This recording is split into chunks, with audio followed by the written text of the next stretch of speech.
الله الرحمن الرحيم الحمد لله رب العالمين له النعمة وله الفضل وله الثناء الحسن صلوات الله الملك البر الرحيم والملائكة المقربين على سيدنا محمد وعلى آله وصحبه الطيبين الطاهرين. اللهم لا سهل إلا ما جعلته سهلا وأنت يا حي يا قيوم تجعل الحزن إذا شئت سهلا. نسأل الله تعالى أن يجعل من جدنا خالصة لوجهه الكريم. أذكركم وأذكر نفسي بإخلاص النية لله تعالى. أما بعد. Alhamdulillah, segala puji bagi Allah. Selawat dan salam ke atas junjungan besar Nabi Muhammad sallallahu alaihi wasallam.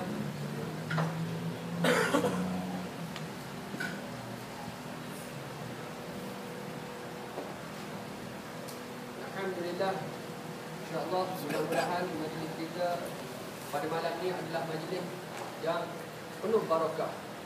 Majlis yang diturun para malaikat, insya-Allah. Sebelum kita mulakan majlis kita, marilah kita sama-sama meluruskan niat qiblat ta'ala. Jadi dah ada semua. Ini risalah, panggil risalah I'tiqadul Muslimin min Al-Quran Al-Karim Tafsir Surah Al-Ikhlas. Pegangan umat Islam berdasarkan Al-Quran Al-Karim Tafsir Surah Al-Ikhlas, disusulkan oleh anak sendiri Ahmad Fikri dan kawannya Ustaz Muhammad Sobri Ilyas, Jabatan Akidah dan Pendidikan Islam di Sungai. Jadi kita biasanya risalah ni tapi dah habis. Jadi kita terpaksa print. Jadi tafsir surah Al-Ikhlas, kalau kita tengok fadilahnya begitu besar. Kalau kita tengok dalam hadis Nabi, Nabi kata barang siapa yang membaca surah Al-Ikhlas, pahala yang dia dapat seumpama dia membaca 1/3 daripada Al-Quran. Sebab itulah sekali baca dapat pahala membaca Al-Quran 1/3. Kalau 3 kali baca dapat pahala seumpama membaca 30 juz Al-Quran. Masya Allah, besarnya fadilah membaca surah Al-Ikhlas 4 sahaja. Sebab apa? Sebab di dalam surah ini membahaskan tentang Allah Ta'ala, membahaskan tentang sifat-sifat Allah Ta'ala. Sebab itu fadilahnya begitu besar. 3 kali baca dapat pahala membaca Al-Quran, dapat pahala membaca sebuah Al-Quran. Besarnya pahala orang yang membaca surah Al-Ikhlas. Diriwayatkan oleh sahabat Nabi, ada di kalangan sahabat Nabi, bila mana dia solat, selepas dia habis sahaja membaca surah Al-Fatihah, dia akan baca surah Al-Ikhlas. Setiap rakaat, setiap solat dia akan baca. Walaupun dia baca surah lain, dia tetap akan baca surah Al-Ikhlas. Kemudian sahabat yang kat belakang ni, dia pelik, kenapa dia ni selalu baca surah Al-Ikhlas. Kemudian sahabat yang solat di belakangnya mengadu kepada Nabi, "Ya Rasulullah, aku pelik dengan si fulan ni. Setiap kali dia solat, dia tak akan tinggal surah Al-Ikhlas." Apa Nabi jawab? Sesungguhnya dia mengetahui tentang fadilah surah Al-Ikhlas.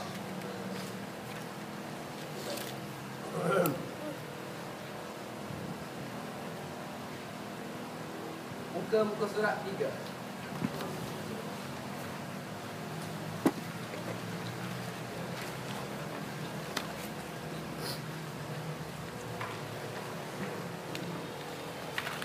Jadi sebelum itu saya ulang sekali lagi mengenai fadilah penuntut ilmu. Orang yang menuntut ilmu ini pahalanya begitu besar. Seperti mana sabda Nabi sallallahu alaihi wasallam kepada Abu Dzar, Nabi kata, "Ya Abu Dzar, la anta tadwa fatata'allama ayatan min kitabillah khairul laka min an tusalliya 100 rak'ah."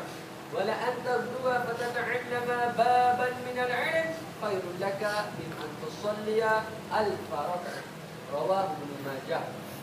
Nabi bersabda, wahai Abu Dzar, sekiranya kamu keluar untuk mempelajari satu ayat daripada Al-Quran, maka lebih baik daripada kamu menunaikan solat 100 rakaat, yakni solat sunat. Dan Nabi kata lagi, sekiranya kamu keluar untuk mempelajari satu bab daripada ilmu agama, lebih baik daripada kamu menunaikan solat sunat 1000 rakaat. Jadi besarnya pahala orang yang menuntut ilmu agama. Pada malam ini kita akan membahaskan mengenai ilmu akidah, iaitu ilmu yang paling utama yang wajib dipelajari. Ilmu yang paling asas dalam Islam adalah ilmu akidah. Ilmu yang paling utama adalah ilmu akidah. Ilmu yang paling mulia dalam Islam adalah ilmu akidah. Kalau orang tanya, kenapa ilmu akidah ilmu yang paling mulia? Jawapannya kerana di dalam ilmu akidah membahaskan tentang sifat-sifat Allah dan sifat-sifat Nabi. Sebab itulah dia ilmu yang semulia-mulia ilmu.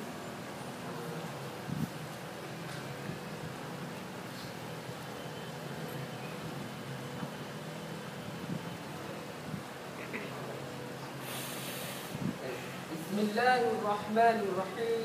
Dengan nama Allah yang Maha Pemurah lagi Maha Mengasihani. Di malam ni kita tak bahaslah makna Bismillahirrahmanirrahim. Lain kali insya-Allah, sebab dia terlalu panjang. Kalau di pondok 2 minggu tak habis lagi. Faham Bismillahirrahmanirrahim. Apa makna bikana makana wa biyakunu ma yakun. Apa makna Allah, apa makna Rahman, apa makna Ar-Rahim, satu persatu. Jadi kita terus masuk. Qala al-muallif rahimahullah rahmatan wasi'ah. Kenapa? Bila seseorang guru ataupun ulama sebelum dia membaca kitab, dia akan sebut qala al-muallif rahimahullah.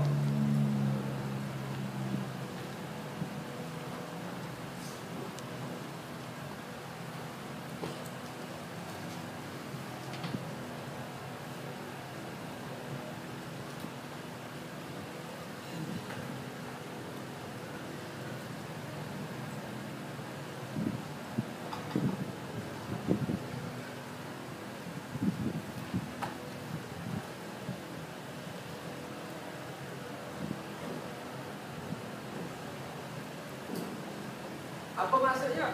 Telah berkata pengarang kitab yang dirahmati Allah. Itu adab nak baca kitab. Kalau ulama boleh kata baca. Kalau kita terus baca, nanti dia marah. Sebab mesti mula qala al-muallif rahimahullah, telah berkata pengarang kitab yang dirahmati Allah. Telah berkata pengarang risalah ni yang dirahmati Allah. Itu adab untuk membaca kitab. Qala al-muallif rahimahullah. Sebab apa kita mendoakan kepada orang yang menyusun risalah ni, orang yang menyiapkan kitab ni.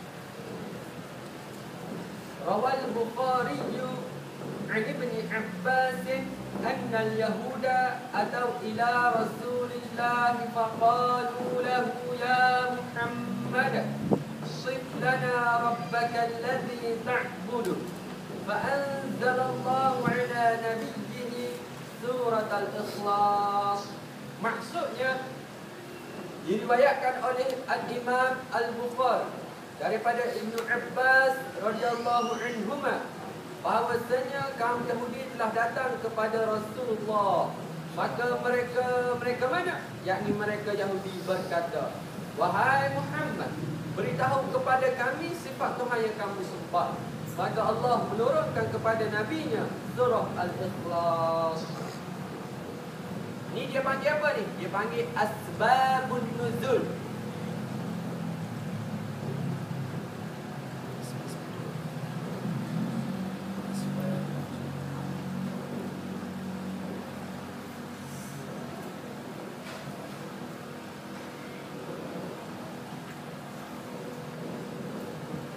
Asbabun Nuzul. Apa dia? Sebab-sebab turun ayat.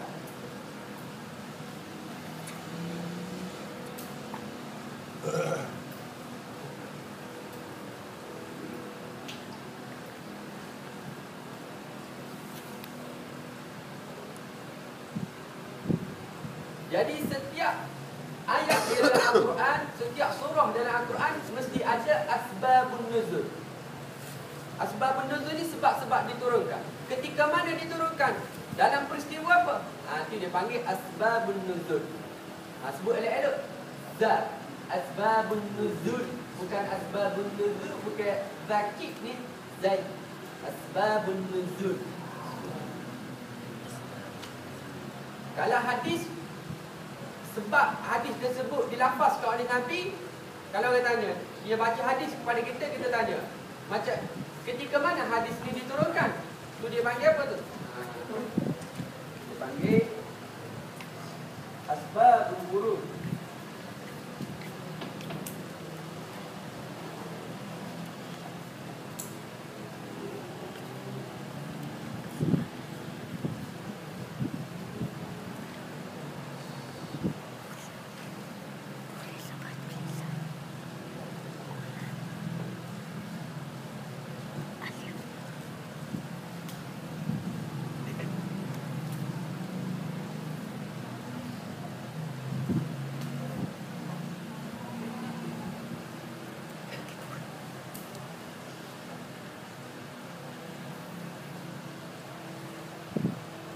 Warid itu maksud dia datang.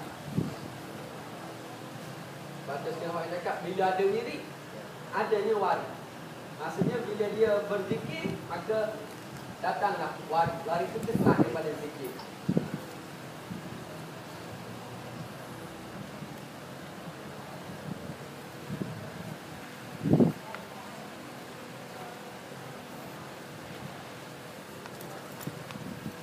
Jadi setiap ayat dalam Al-Quran mesti ada asbabun nuzul. Jadi malam ni alhamdulillah kita tahu kenapa surah Al-Ikhlas ini diturunkan. Surah Al-Ikhlas ini diturunkan kerana datang segolongan Yahudi bertemu Nabi. Bila datang segolongan Yahudi bertemu Nabi, dan golongan Yahudi itu kata kepada Nabi, "Ya Muhammad, Muhammad," dia kata, "mu cerita kat aku bagaimana sifat Tuhan yang kamu sembah." Maka bila Yahudi bertanya soalan tersebut kepada Nabi, maka Allah mewahyukan kepada Nabi surah Al-Ikhlas. Kalau orang tanya, kenapa, bagaimanakah peristiwa turunnya surah Al-Ikhlas, maka kita katakan kepada orang yang bertanya tersebut, kerana datangnya golongan Yahudi, kemudian bertanya kepada Nabi, dan Allah Ta'ala mewahyukan kepada Nabi surah Al-Ikhlas. Tambih perhatian. Golongan Yahudi datang kepada Nabi, bertanyakan sifat Allah tu, bukannya dia nak beriman kepada Nabi. Bukannya dia nak beriman kepada Nabi, bukannya mereka ni ingin belajar, tetapi mereka bertanya, soalan yang mereka tanyakan tersebut adalah untuk mengejek Nabi, menghina Nabi. Sebagai contoh, dia tanya dalam keadaan intonasi yang mengejek. Macam mana? Muhammad, ganda sifat, macam mana sifat Tuhan kamu? Dia nak mengejek. Bukannya dia datang, "Ya Muhammad, macam mana sifat Tuhan kamu?" Tak, dia datang nak mengejek, menghina Nabi.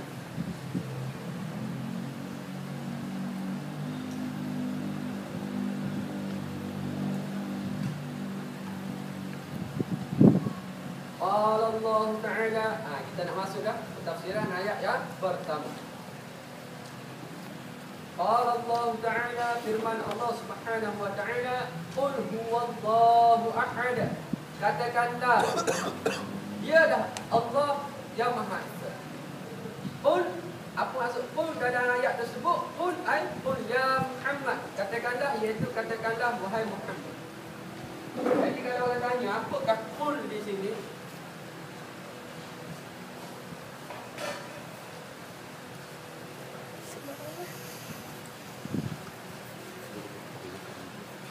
Kalau orang nak uji kita, kenapa surah Al-Ikhlas dimulakan dengan qul? Qul ni apa dia dalam bahasa Arab? Kata.